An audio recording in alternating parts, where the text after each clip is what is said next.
nothing quite like a beautiful body, perfect form, and an end that sells the entire package. Hey, we're talking about presentations here. Hey, persuasive presentations always have a strong open and close.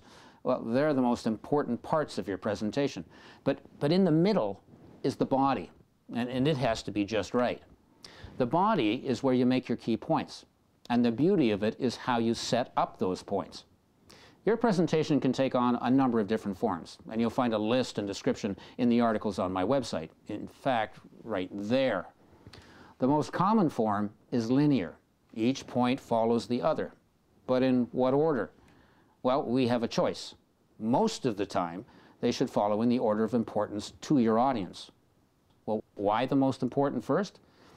If you get your audience to buy into the toughest point first, it's all downhill from there.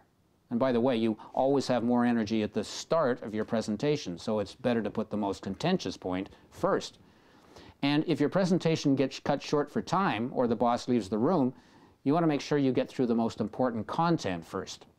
On the other hand, if your first points need to build a foundation, and you need to get buy-in first before you lay out the bigger, more controversial point, then that will likely determine a different order.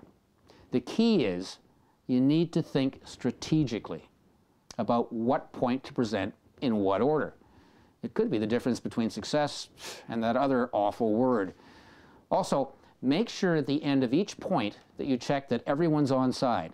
It will save you from backtracking as you build your case point by persuasive point. And that's the body. And when it comes together perfectly, it is simply beautiful.